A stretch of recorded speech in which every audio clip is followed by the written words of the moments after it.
Well, you guys asked and I listened, and this is exactly why I love this incredible community we're building here on YouTube. The enthusiasm I received for the recent videos on idea generation in plate design has been amazing. Some of you really kindly reached out as you wanted a deeper dive about how chefs actually bring their visions to life on the plate. So get ready to geek out with me, because I've dug into my Food Envy podcast catalogue and uncovered a wealth of practical advice. Whether you're a professional chef or passionate home cook, this series will offer you valuable insights to enhance your plating game. They're a candid conversation with some of the most talented visual chefs I've had the pleasure of working with during my decade as a professional food photographer. I've distilled their expertise into focused segments, giving you a first-hand look at their creative process.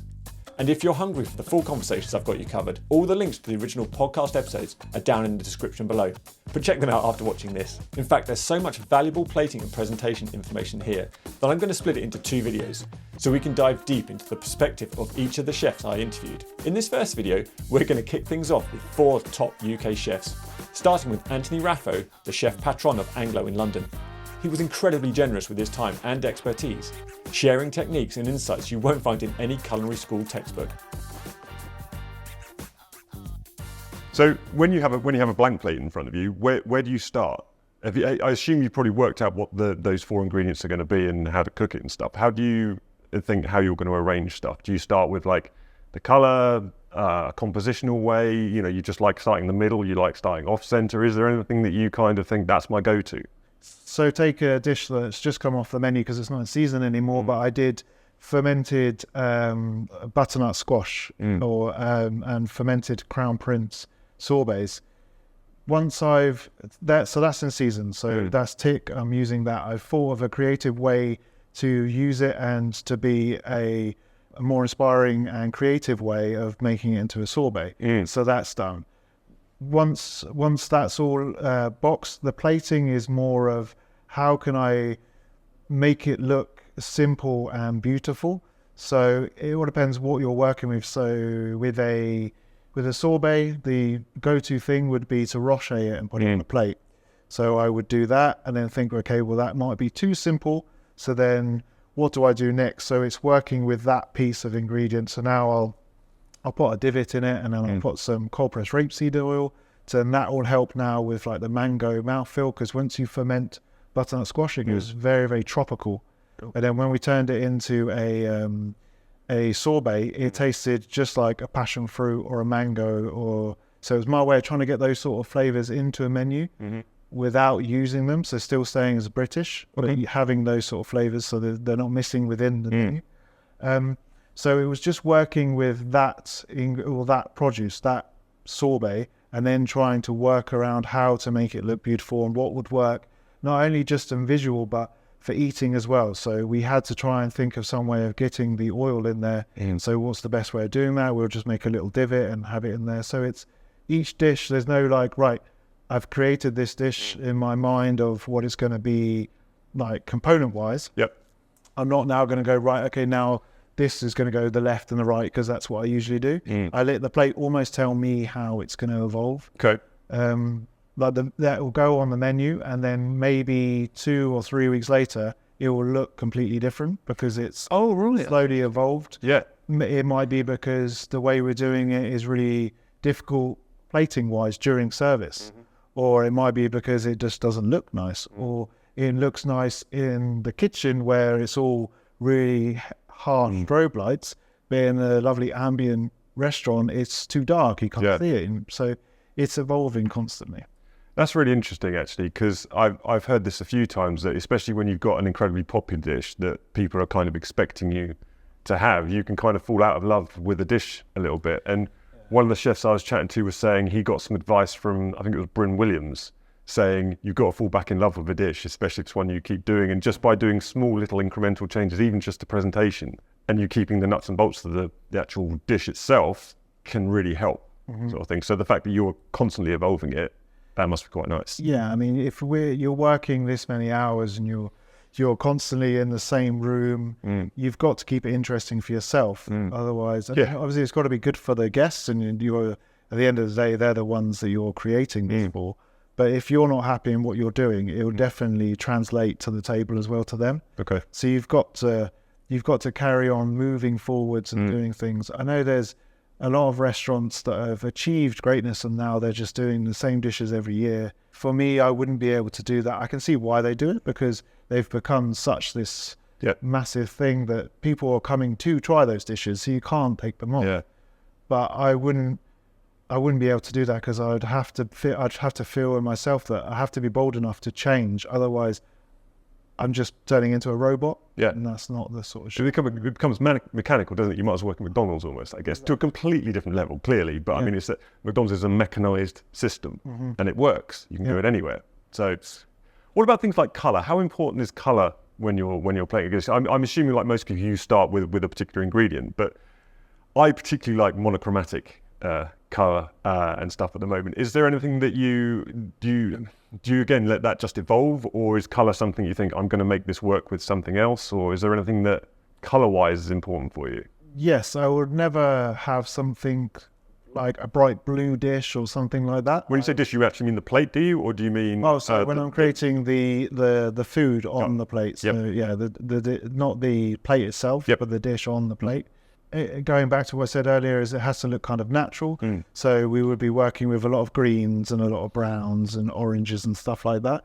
So very natural colors. I would never try and create a dish where it's bright blue or it's crazy looking sort of thing. I like to keep things artistic but natural in color. Yep.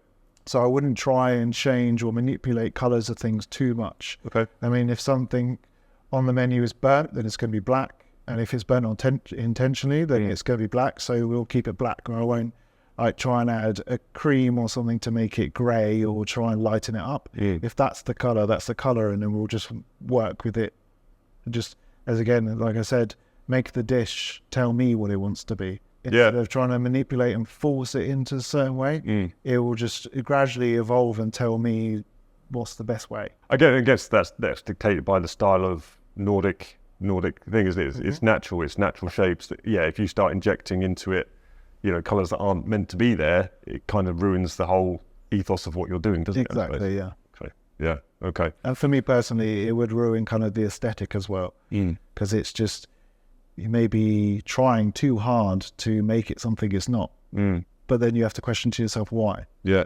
Why do you want to do that? And what advice could you give someone on not repeating sort of the same plating boredom, I guess? It does happen to me. I'll have an image or a fuzzy image in my head of what I want the dish to be, and then when I plate it, it doesn't look anything like it, and it's a disaster. Not a disaster, but it's not what I had envisioned. The best way around that best thing probably is to draw it. So you sketch, do you? I sketch or paint, or I'll even. It doesn't even need to look like the dish, if that makes sense. Like, you don't have to try and draw exactly what you think the piece of fish will look like. Yep. You just a circle. Yep. And then the sauce, just a little squiggly line around the circle. And then you can then it's physical, because I'm everything like learning and everything, I'm very physical. So to see that actually in front of me is a lot easier than just having it kind of in the mind and then trying to put it on the plate. So drawing's very good. And are you, because again, I've asked this question to other chefs, and the ones that do, you can tell can draw, and the ones that don't say it's because I can't draw.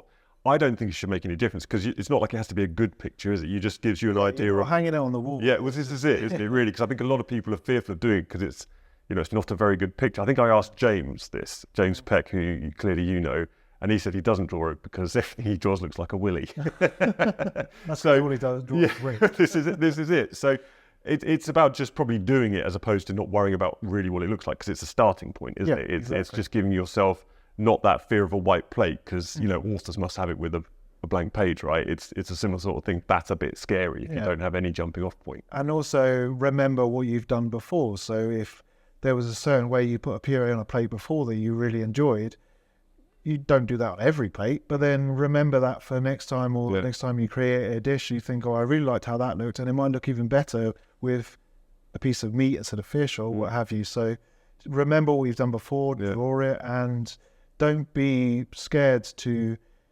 experiment and do it over and over and over again. I mean, obviously don't waste and just end up with like 50 plates on the path that you're trying to plate with. you should kind of have a rough idea. And if it's at a standard, then you can serve it to guests and maybe get their feedback. Yep. And ask them. So the amount of times that I've had a dish on was brand new, and then I've presented it myself, and then I've asked at the end of the meal, how was this dish? Or even when I presented, I've said, your feedback with this would be great because it's the first time on.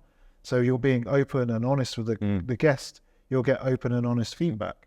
And I imagine as a guest, that's quite flattering, actually, isn't it? To be asked, what do you think of this? It comes back to the experience again, that might be that one little thing that they'll go away and tell someone else, like, oh, the chef actually came out and started opinion. Now it's done my way.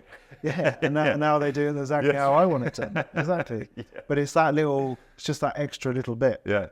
And how often would you, because clearly we've talked about influences, would you pop onto like Shoe's socials and just see, just to be inspired? Because as a photographer, I look at other photography and it sparks off things, even if it's a bit of an imitation of something.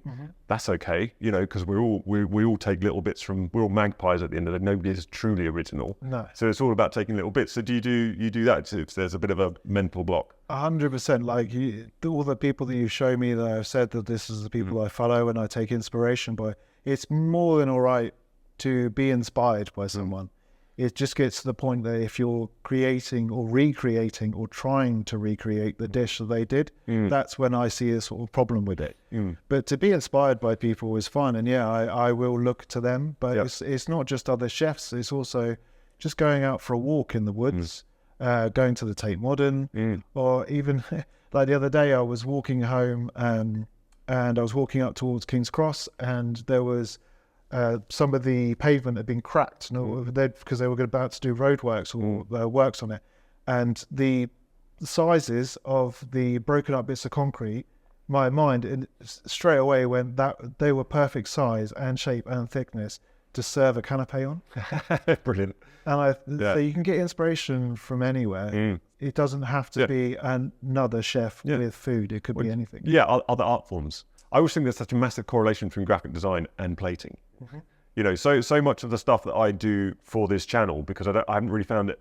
Clearly, you can find videos on technically how to quenelle or how to do this, but in terms of not the science, but the technique of why you should do certain stuff, there isn't that much when it comes to food that I've found. Whereas in graphic design, there's just so many things, but so much of it is appropriate to plating. Yeah, it's amazing. So just finding things from different art forms, that's got to be a good place to start as well. Yeah, I imagine. And also, it's just to be bold enough to be your own person and to be creative, because obviously this is a very creative industry. But there are chefs that will just stick to the same thing, or just you can see, that person's worked here, there, and there, and there because of how they're plating their dishes. But have the balls and have the confidence to just go for it and do your own thing. Yeah. And it might not work 100 times. Yep. But that 101 time it may work. Yeah. So, you've just got to be able to push yourself to challenge yourself to make it work, or to enjoy the journey so much, instead of just thinking, I have to make this dish look good, but there's as good as everyone else at the moment on social media. And just be prepared to fail, get it wrong, but keep going and redevelop it like you do. I mean, I think we were talking earlier about how, your dish will change presentation over the course of its life. When it really won't from day one, it will not be after day 20. So exactly. And you may have someone that would say, but the first one was really good. And I prefer the first one to the end one. Yeah. But then it's just opinion. Okay, that's fine. This is it. This is what I constantly say, that there are no right answers to any of this. It's what you like, and you might as well do what you like as opposed to what you're told to do.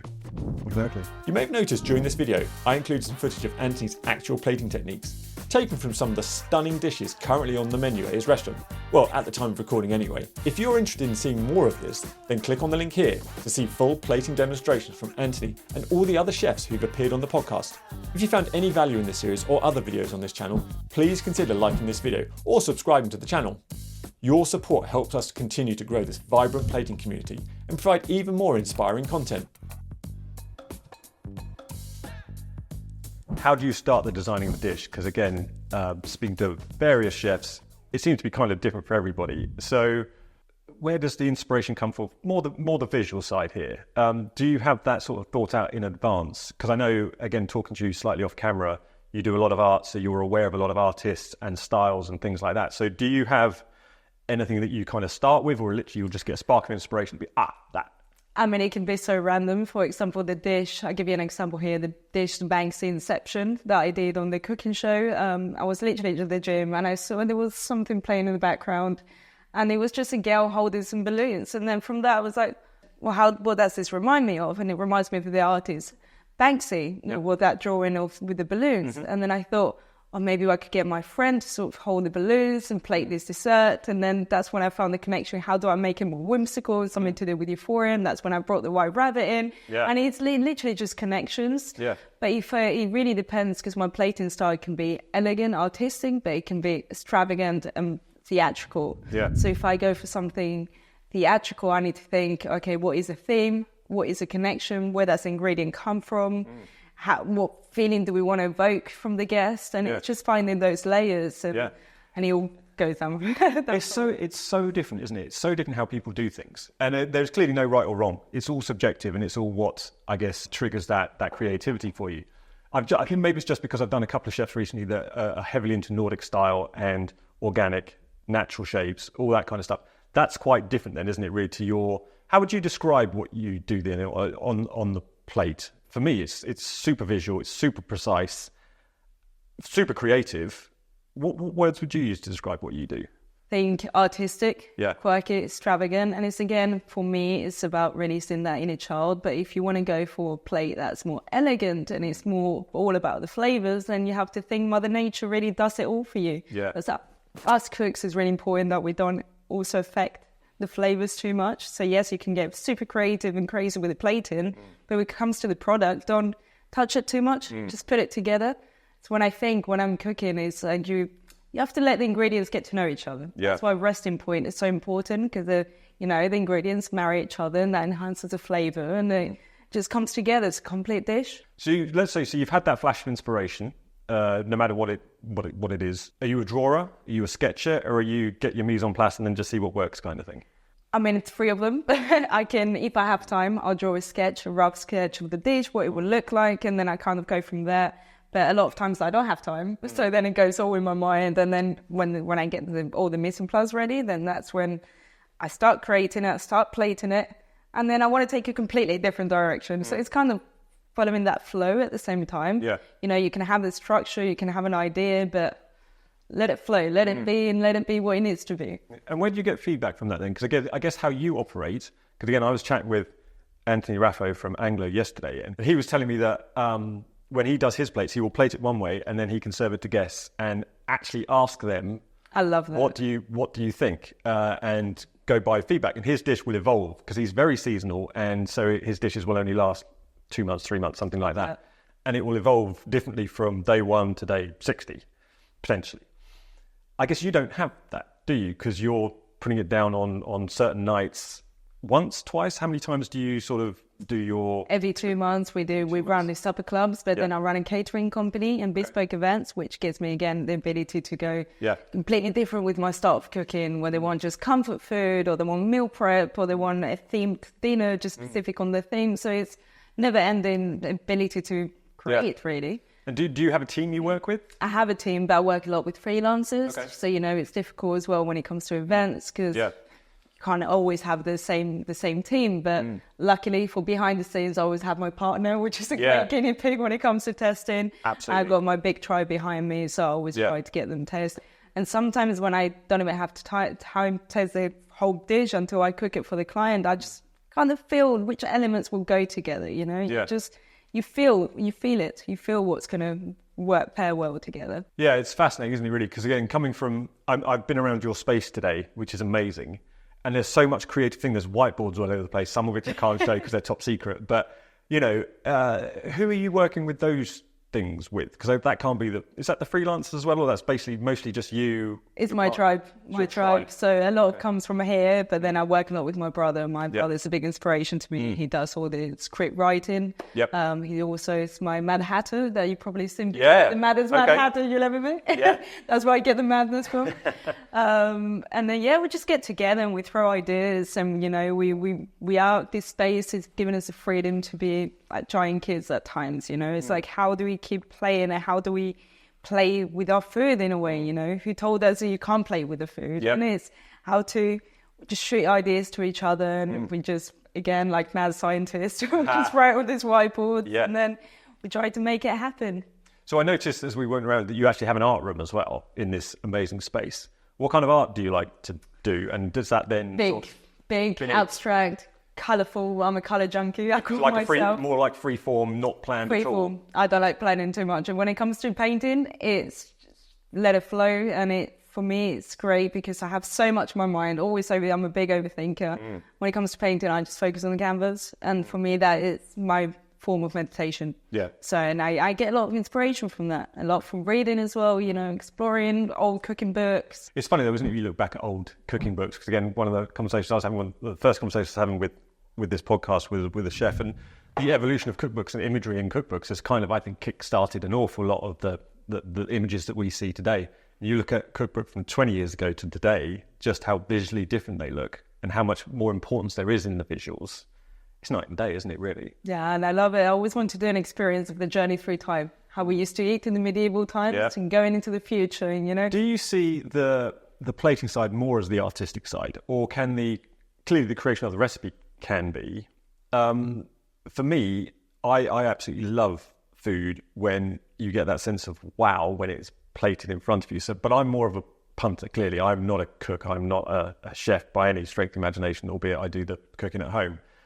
But for me, it's that's that sense of wow when it gets put in front of you. And I think it was Alex who you know and put me in touch with, was saying that, you know, chefs create recipes by taste and smell. The guest, the first thing they do is they look at it. That's it. It's really, really important. Do you see the artistic side more in the visuals, or is it still the cooking side, which is the artist? I mean, it's got to have that balance. It's got to be taste priority, but then again, you're elevating the dish with the plating, and it has to have that wow factor. For me, the plating has to be colourful. It has to have the height to it. Yep. You have to look at the different angles. Do they all work together in the same And again, ask yourself, do you want to tell a story with this dish, or what does it mean to you? What meaning do you want to evoke from the guests, and how to bring that in all together, you know?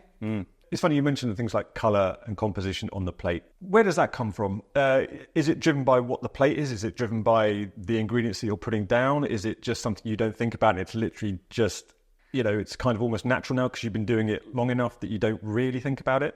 I try and get an understanding of possibly how you do it, but I know when it's kind of innate now, it's probably quite hard to do it. But I'm just wondering if there's anything that you sort of start with, or as a jumping off point for doing it. I mean, it depends on the ingredient. If you're doing, you know, got to work with natural colours, is so important, and they do the work for you, really. If you make a gel, it's all about textures and how do we elevate the dish with different layers when it hits your tongue, you know. Like I was saying earlier, when it comes to my cooking, for me, it's about giving you a little palate journey. You have to have a depth of umami, a little tang from the sour, and sweetness element coming through, and you've got a bitter element. They'll get to know each other, and that's when you have the complete dish. Yeah. And I feel like plating, try it a few times, just feel free to make a mistake, because when you have that, then you seem to flow better, and just maybe start with a colour splash, or maybe put the protein here and put a garnish and put some purees and and just use it as painting and have some fun with it. I think it's really important that you do it with fun and you do it with love. Because I've said this before, you are able to transmit that into the food. And I think if you're doing something with love, even if it looks a bit wonky at first, just keep doing it and get there. I guess because you sometimes have those inspiration things. So for me, what I really like at the moment is monochromatic plates of food and stuff like that. I just think that must be so much harder to do than when you just give yourself a full palette. And again, when I've been chatting to chefs, it's almost the limitations that chefs put on themselves that generate more creativity. You know, so if you only use, so Anthony again from the podcast last was, you know, a forager, would only use British ingredients. Amazing. In the Nordic style. And that kind of really then limits what you can do. But I guess with your imagination, you're kind of doing anything, right? So it's almost like, how do you narrow it down? That's it. Yeah. Sometimes that's what I struggle with. You know, at the end of the day, we've got to let the food do the talking, and that's why I love that Nordic cuisine as well. I love eating Nordic cuisine because you see the food is doing the talking for you, and the Mother Nature's doing it for you, and I think there's definitely so much complexity and simplicity. This is something we all need to learn more. And I think the trend now is just going back. It went from functionality to experiences and 360 sensory dining experiences. And now it's more about going back to the product and let the product do it for you. Chef, I would sketch stuff out a little bit. Are you an organic, or do you kind of plan it? We plan it to a certain extent. If you look through one of my notebooks, you probably will find some doodles. Oh, good. They okay. often happen very late at night when you're trying to think of a dish and you're maybe having a beer upstairs. Yeah, of course. And yeah, a few doodles do help to get that base idea. And then when we throw those ingredients on the plate, we'll carefully place them there. Then we'll develop that a little bit further. Maybe it's not exactly as a doodle, but we'll try and... It's a starting point, though. It's a starting point. It's a starting point. Yeah. It just made me think from a different perspective a little bit on those plating techniques and what should really go on the plate and where can we stop putting things on the plate.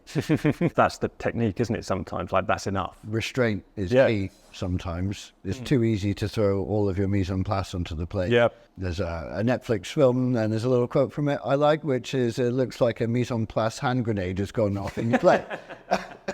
I really enjoy that quote. And what was that from? That is in 42 grams. Gold. Right, okay. Yeah. Okay. Interesting little documentary, that. I've always got a basic idea. I quite like things to be a little bit offset. I'm not too bothered. I don't really like symmetry. I think symmetry ruins dishes. Interesting. Okay.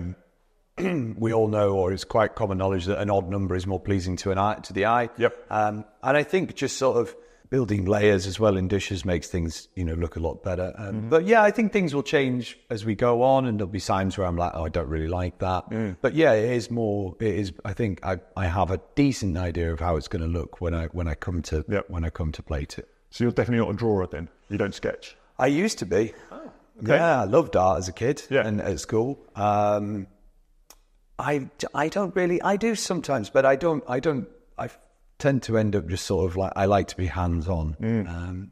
But I do enjoy sketching, but I don't really do it to create dishes. To be, if I'm being totally honest, it doesn't work for me. It's funny because the last video I did on the channel, which wasn't a podcast, was all about the importance of sketching when it comes to designing dishes and things like that, because having chatted to a bunch of chefs on this, it's almost like the fear of drawing not being very good is what stops people from doing it. Because I always so when I do photography, I generally have a plan in my head. I might do a light diagram or something like that, just to give me a jumping off point. And it's just interesting to see who does and who doesn't in the sort of the culinary world. And there's definitely two camps. Yeah, 100%. And I don't think it's, it's not. I'm not saying that you shouldn't draw. I think it's great. And I think maybe I'm a bit of, when I was doing art, I was quite a perfectionist. So I think I would have to sketch it to make it look like an actual plate of food, like really accurate. So I probably think that's why I don't bother doing it. Yeah. But when I design a dish, I go through the processes of, I sort of think of like the main element, and then I start working in the other bits. So I do it more in a sense of writing it down rather than as opposed to drawing it. But it's still the same concept of so you've probably got usually protein. Yeah. And then maybe if you're going to put a sauce or sort of your main garnish with it, and then I'll start to add in the little bits of if I'm going to add texture through, adding I don't know, crispy shallots or something like that on top of it, but that's how I do it. And then I sort of have a rough idea of how I know. And then how about colour then? How do you get colour involved in that? Is that something that's fairly intrinsic, or is that just based on the ingredients that you have? I would never fake colour anything, no. But what I do is I love herb oils, because I think and I like splitting sauces with herb oils. So at the moment we've got a dish on of roasted cod with a warm tartar sauce and smoked mussels that are going through it, and we split it with a little bit of we make a green herb oil. So any herbs that are sort of coming to the end of their life that we can't use actually in the kitchen, we just blend them up, get them really boiling hot until the chlorophyll spritz out, and then you're left with this super green oil, and we just use that to sort of finish dishes. And also wild garlic's coming in as well, so we'll use that. I think colour is important, but only if it's if it's natural colour, and if it's there. Obviously, when we're cooking things, we'll blanch stuff and we'll put stuff onto ice if we're making anything green to make sure that we're maximising colour. But I wouldn't ever use anything to make things. Making pasta at the moment, but we use amazing eggs from around in the Cotswolds called cackle beans, and their yolks are really orange. So that's how we get that beautiful colour of pasta. We don't put I know some people put saffron in pasta. Absolutely got no problem with it, but it's just not for me because it's not really, if you just got great yolks and great yolks, that'll give you that sort of colour through the dish. Yeah, no, I take on board what you're saying there. So looking back at your sort of work history and stuff, which of those restaurants sort of had the biggest impact on how you do things here, plating wise? I think because my cooking is most of the restaurants I've worked in have been relatively quite simple. I would probably say the Ghana in Glasgow, like the way we plated was very beautiful, but very natural at the same time. Yeah, be a lot of usually piece of meat on one side of the plate, garnished down the other, brought into the centre very nicely, and that's how it would look. And also for that guy, for taste as well, I learned so much about how things should taste and acidity and stuff. But everything that we plated was beautiful. Building height, creating that nice element of the fact that you don't want everything to be flat. You need a little bit flat and then it to rise and fall. You don't want everything to be exactly the same height. Not everything should be the same shape, the same size. So I think that would be the but I think as I've got older, I've found my own sort of style as well of how my food looks. Well, that's very interesting. So I put out on the community tab on YouTube for people to ask questions, and I was going to leave it to the end, but seeing as you've literally just come up with that, one of the questions was, how did you develop your own style? Have you been like you're like a magpie and just picking bits up? Have you tried to really create stuff that is signature to you? I mean, are you just an evolution of the places that you've worked and, then looking at... No, I don't think I'm an evolution of the places I've worked. I think I've found my own style, but I think it just happens relatively organically. Like, I love cooking. This is all I absolutely adore it. It's my favourite thing. Even on a bad day, it can be... We had some rubbish days here. Sometimes, it happens. It's natural. But we always get through it and we always push. And, when people say, come and say, because we've got an open kitchen and people, come and say, oh, it was really amazing. And I see some of the lovely comments that, people leave on the feedback on, our booking platform. And obviously we've got the little chef's counter with 4 seats. I've had a couple of people sat there this weekend and we get chatting. And I think food is it's so easy to strike conversation. Yeah.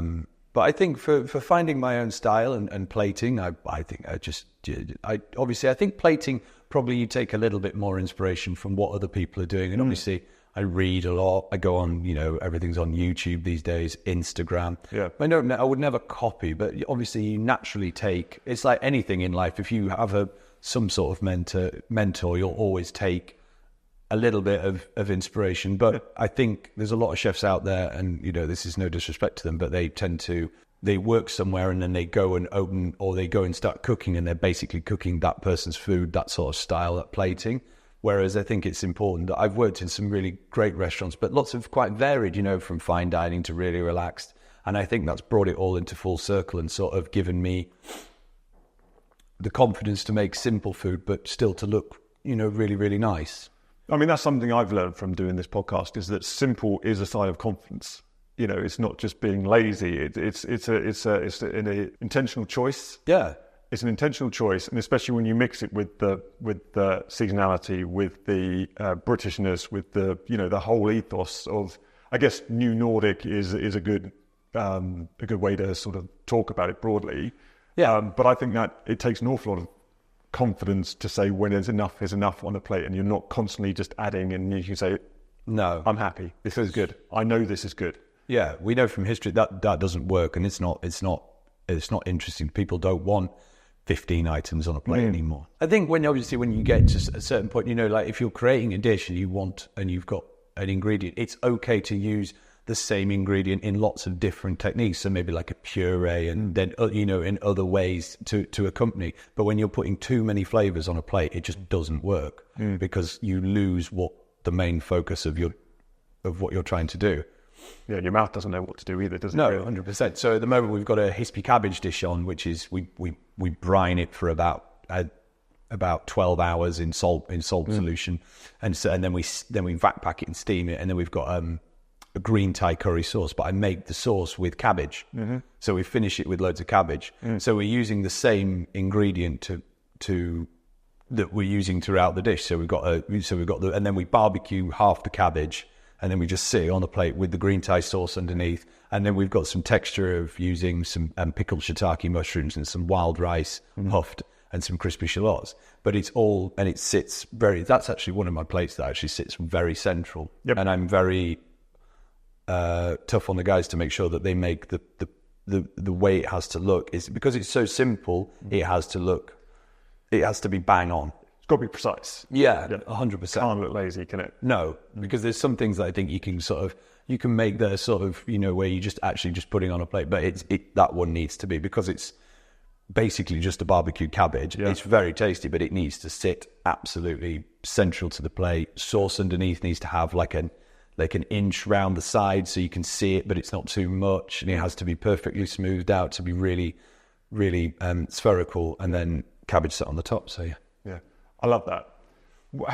So specifically with that dish, then, how do you start coming up with the idea, not necessarily of the recipe, but how that is going to look? Because again, clearly you put a lot of thought into how that's going to look. And I'm just interested, was it driven by how you just saw the menu, how you saw the recipe coming together, or did you know, no, it just has to be this way? So the plating actually started, the sauce on the bottom that started has always been the same, but we actually used to cut it in half at one point and sort of sit it ajar. And then I kind of was like, I don't know why I'm doing it, because it doesn't really make sense, because it's a cabbage. Yep. So why don't I just leave it in its entire form? So I did. And then I guess the rest of it comes off the back of that. Once you've made that decision, you then need to compose it in a way that makes sense. Yeah, 100%. So it has to sit in the centre, and then we've got all the nice stuff on top that's adding texture and then acidity through the mushrooms. But again, that's also building height, and it's actually vegan, that dish, and it's gluten free. Yep. So and it's, when people eat it, I think I've had big blokes that are like, they've ordered like the 60-day aged rib of beef and pork chop, and then they go, that cabbage was probably the best thing we had. I hope you found some inspiration and valuable insights from the incredible Anthony, Lara, Alex and Ben. Remember, no matter your skill level, the visual aspect of food is a journey of constant learning and experimentation. If you're feeling inspired, share your takeaways in the comments below. We'd love to hear how you're incorporating these techniques into your own plating. And if you're hungry for even more plating inspiration, join our community and even our private Facebook group. Let's continue this conversation and support each other in our culinary journeys. Now, if you've enjoyed this but still want more, then click on the video here for the second video in this series with more top chefs who share their time, experience and techniques in plate design and presentation with me on the Food Envy podcast. There's just so much more to learn on this visual journey.